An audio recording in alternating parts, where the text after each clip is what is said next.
Cerita kemudian menyoroti masa lalu Charlotte yang telah lama melupakan kapan terakhir kali dia menangis. Dia sedih melihat keluarga yang harmonis, merasa kenapa keluargaku tidak seperti mereka ya. Suatu hari, saat dia mencoba membeli makanan karena kelaparan, seorang pedagang mengusirnya karena dia dianggap gembel alias gelandangan, membuatnya merasa tidak diperlukan sebagai manusia. Di masa kini, Charlotte ditangkap oleh pedagang budak dan disiksa. Namun, dia berusaha untuk tidak menangis. Pedagang itu memperingatkan anak buahnya untuk tidak merusak wajah Charlotte karena dia akan dijual pada pria cabul. Wadidaw. Ketika dompet pemberian Ars diambil darinya, Charlotte teringat anak-anak yang dulu dia rawat. Saat Charlotte terus mencoba kabur untuk kembali ke anak-anak, pedagang budak memperingatkan bahwa jika dia melarikan diri, dia hanya akan kembali pada kehidupan yang sengsara. Tidak lama kemudian, muncul sosok misterius yaitu Rich yang mengalahkan para musuh. Sementara itu, Ars menenangkan Charlotte dan berbicara dengan pedagang budak yang bernama Albert. Ars meminta Albert untuk melepaskan Charlotte, tetapi Albert menolak, menyebut Charlotte hanya sebagai budak yang dianggap hanyalah barang. Bahkan mengatakan bahwa para bangsawan seringkali membeli budak secara diam-diam. Charlotte melarang Ars ikut campur karena menurutnya mereka hanyalah orang asing. Namun, Ars menyatakan bahwa dia penasaran dengan tatapan kosong Charlotte. Setelah merenung, Ars menyadari bahwa Charlotte tidak memiliki ambisi atau keinginan. Ketika pedagang budak bertanya, Ars menjelaskan bahwa ambisi adalah harapan tersembunyi yang bisa menjadi ancaman. Wadidaw! Tetapi juga bisa memberi seseorang dorongan untuk terus berjuang. Karena nilai ambisi Charlotte hanya satu, Ars menyimpulkan bahwa Charlotte telah menyerah pada masa depannya yang dianggapnya sangat menyedihkan. Pedagang budak mentertawakan hal ini, menyatakan bahwa budak memang tidak punya masa depan. Namun, Ars menentangnya dengan tegas, mengatakan bahwa melindungi masa depan anak-anak adalah tanggung jawab orang dewasa. Ars pun membela Charlotte dengan gagah, membuat Charlotte teringat masa lalunya yang sangat kelam. Dia mengingat bahwa sudah lama sekali dia tidak menangis karena menurutnya menangis tidak akan memberinya apa-apa dan malah justru akan melemahkannya. Sejak saat itu, Charlotte berhenti bermimpi dan percaya bahwa takdir manusia sudah ditentukan sejak lahir. Dia juga berpikir bahwa jika dia menutup hatinya, dia tidak akan terluka oleh cemoohan orang lain. Charlotte meyakini bahwa hanya orang yang lemah saja yang bisa menangis dan dia berusaha untuk hidup dengan kuat tanpa bergantung pada perasaan. Charlotte akhirnya menangis karena ucapan bocah FF dan menyuruh Ars pergi karena situasi semakin kacau. Namun, Ars meminta Rich mengatasi para berandal-berandal itu. Charlotte terkejut melihat kehebatan Rich hingga pedagang budak mengeluarkan kartu asnya, yaitu seorang mantan tentara Canary yang besar dan berbahaya. Riwayat dia adalah diusir dari militer karena perilaku buruknya. Meski Charlotte merasa takut, Ars menenangkannya karena mereka memiliki Rich di pihak mereka. Pedagang budak mengancam Ars menyebut bahwa Bupati Canary melegalkan perbudakan. Wadidaw. Ars pun menawarkan untuk membeli Charlotte, tetapi pedagang budak tetap keras kepala. Berkat kecerdasan Rich yang mampu memutar kata-kata, pedagang akhirnya setuju menjual Charlotte. Namun jika tetap menolak, Rich akan menyelesaikan masalah dengan caranya sendiri. Akhirnya pedagang setuju dan Rich dengan senyum sinis mengatakan mereka akan membeli dengan harga lebih tinggi. Selain itu, Ars mengajak Charlotte untuk pulang. Namun sebelum pergi, Charlotte ingin menunjukkan sebuah tempat kepada Ars. Charlotte membawanya ke tebing dengan pemandangan yang sangat indah, tempat rahasianya. Dari sana, mereka melihat kota. Charlotte merasa semua hal buruk di dalamnya perlahan mulai menghilang. Sehingga dia sering datang ke tempat itu untuk merasakan kedamaian. Ars bertanya kepada Charlotte mengapa dia menunjukkan tempat rahasianya. Charlotte malah balik menanyakan impian Ars yang ingin membangun kota untuk orang-orang seperti dirinya. Ars menjawab bahwa dia menyukai anak-anak, meskipun dia sendiri masih bocah. Wadidaw. Ars kemudian mengenang masa sebelum bereinkarnasi, saat dia merasa lelah dan menemukan semangat kembali dari senyum anak-anak. Bagi Ars, senyuman mereka penuh harapan yang memberi kekuatan untuk masa depan. Harapan adalah kekuatan besar dan Ars ingin menciptakan tempat di mana anak-anak bisa terus berharap. Dia percaya bahwa tugas pemimpin adalah menciptakan lingkungan yang aman, termasuk bagi orang-orang seperti Charlotte. Mendengar itu, Charlotte dan Rich tersenyum. Charlotte kemudian menyatakan niatnya untuk mengikuti dan melayani Ars. Rich pun merasa perlu membuktikan kemampuan Charlotte dengan menggunakan katalis sihir. Meskipun dia percaya pada penilaian Ars, ia ingin memastikan apakah Charlotte benar-benar berbakat. Charlotte yang belum pernah menggunakan sihir bingung karena tidak tahu cara menggunakannya. Rich mulai mengajari Charlotte cara menggunakan sihir. Sementara Ars penasaran dengan potensi sihir Charlotte karena sejak awal bertemu, dia sudah melihat bakat besar dari dalam diri Charlotte. Charlotte kemudian mempersiapkan diri menggunakan sihir bernama Igni Erupt. yang membuat Ars dan Rhys terkejut. Namun Charlotte tersenyum bangga dengan kemampuannya.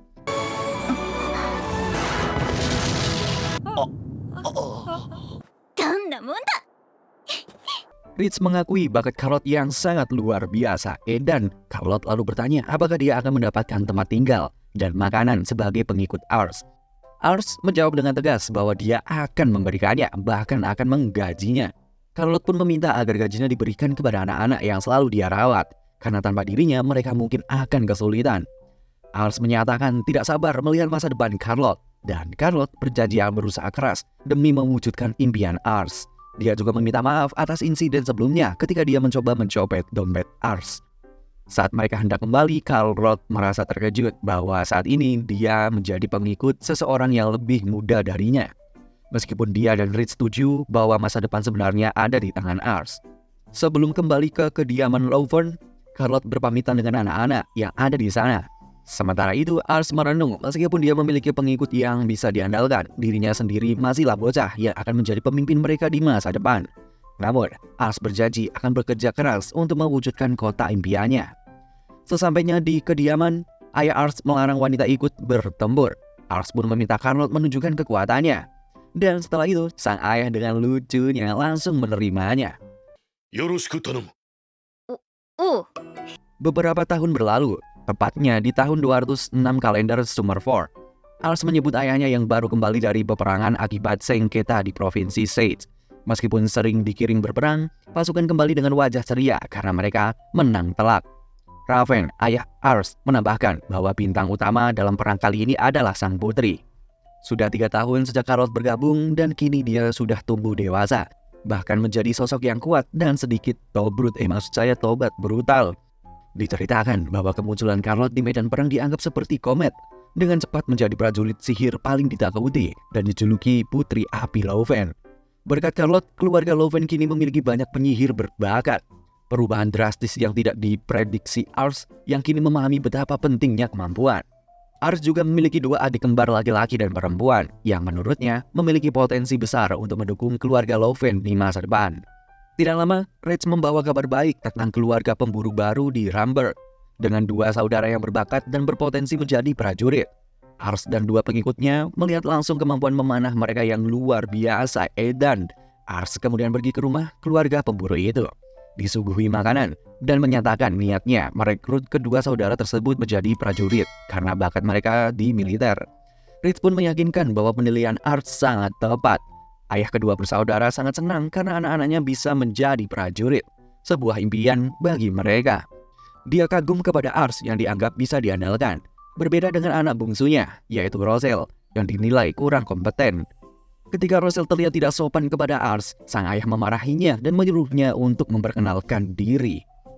Rhys menganggap Roselle sangat berbeda dari kakaknya. Namun, Ars terkejut karena Roselle memiliki kebijaksanaan yang luar biasa, bahkan dibandingkan dengan tokoh prajurit legendaris, yaitu Kuroda Kanbei. Ars merasa Roselle meski baru berusia 5 tahun, memiliki potensi besar dengan nilai kebijaksanaan yang sangat tinggi. Sang ayahnya menjelaskan bahwa Roselle memang canggung. Ars tiba-tiba menyatakan keinginannya untuk menjadikan Roselle sebagai prajurit. Wadidaw! Namun, Roselle yang takut akan perang dan kematian berteriak dan berlari masuk ke kamarnya. Ayah Roselle meminta maaf kepada Ars, merasa bahwa mustahil bagi Roselle yang lemah dan penakut untuk menjadi pengikut, terutama sejak ibunya meninggal dan Roselle menjadi penyendiri. Ayah Roselle merasa putranya akan kesulitan jika ikut berperang, bahkan menjalani hidup dengan benar sudah menjadi tantangan baginya, dan menganggap Roselle hanya akan menjadi beban. Ars kemudian menjelaskan bahwa Roselle bukanlah tipe prajurit seperti kakak-kakaknya, melainkan memiliki bakat sebagai ahli strategi. Meski ayahnya tidak terlalu memperhatikan hal ini, Ars melihat potensi Roselle dengan kecerdasan dan kemampuan berpikir kritis. Ars pun mengajak Roselle untuk bergabung sebagai ahli strategi, meskipun Roselle tampak takut.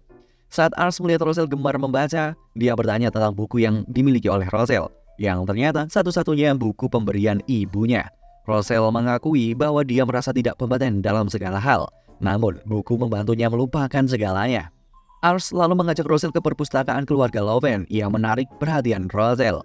Setelah membaca banyak buku, Roselle akhirnya tertidur, dan Rhys mengungkapkan bahwa Roselle cepat menyerap pelajaran. Ars terkejut saat mengetahui melalui kemampuan pendeliannya bahwa kecerdasan Rosel terus berkembang. Bahkan mampu membuat analogi yang rumit menunjukkan peningkatan yang pesat. Tidak lama kemudian, kedua kakak Rosel datang menjemputnya. Namun, mereka mengakui bahwa mereka tidak pernah diajari membaca. Ketika Rosel bangun, dia menceritakan bahwa saat kecil, dia belajar membaca dengan mencocokkan kata-kata dari buku yang dibacakan ibunya. Dan Rosel menjelaskan bahwa dia sudah bisa mengingat sejak lahir. Pada malam harinya, Ars berdiskusi tentang cara menunjukkan kemampuan Rosel kepada keluarganya. Ritz menyarankan agar Ars meminta Rosel membuat jebakan untuk berburu tanpa panah. Ars pun berhasil meyakinkan Rosel dengan kata-kata manisnya, sehingga Rosel setuju untuk mencoba. Akhirnya, Rosel berhasil membuat jebakan yang efektif dan efisien untuk menangkap binatang buruan. Melihat hal ini, ayahnya meminta kedua kakaknya mengantar Rosel ke kediaman Louven, bahkan mempercayakan Ars untuk mengurusnya. Rosel merasa sedih mengira ayahnya tidak menyukainya dan mengusirnya. Namun, Ars meminta Rosel untuk pulang dulu. Saat itu, Rosel mendengar ayahnya sedang berbicara dengan kedua kakaknya di atas genteng, memicu kenangan masa lalunya. Saat si kakak bertanya mengapa ayah bersikap dingin terhadap Rosel, sang ayah menjelaskan bahwa dia merasa Rosel pantas dibenci karena selama ini dia gagal melihat bakatnya. Dia mengakui bahwa fokus pada kekurangan Rosel menyebabkan luka dan menganggap kegagalan mengenali potensi anaknya adalah kesalahan besar seorang ayah. Ayah ingin Rosel berkembang di tempat yang dapat mengembangkan bakatnya, tetapi dia tahu Rosel lebih peduli pada perasaannya daripada bakatnya sendiri. Karena itu, dia sengaja membuat Rosel marah agar dia meninggalkan rumah dan meminta kedua kakaknya menjaga Rosel. Dan keesokan harinya, Ars menjemput mereka bertiga. Rosel enggan memandang ayahnya dan sang ayah melakukan hal yang sama. Kocak. Namun Rosel mengungkapkan bahwa dia tidak bisa membenci ayahnya. Dia merasa tidak berguna di rumah dan ingin bergabung dengan Ars untuk belajar, serta berharap bisa kembali bersama ayahnya setelah sukses nanti. Ars merasa senang masalah keluarga Rosel telah terselesaikan, dan kedua kakaknya berterima kasih serta berjanji setia kepada Ars. Mereka akhirnya berangkat bersama ke kediaman Louven. アルス様、俺たち精一杯頑張ります。よろしくね。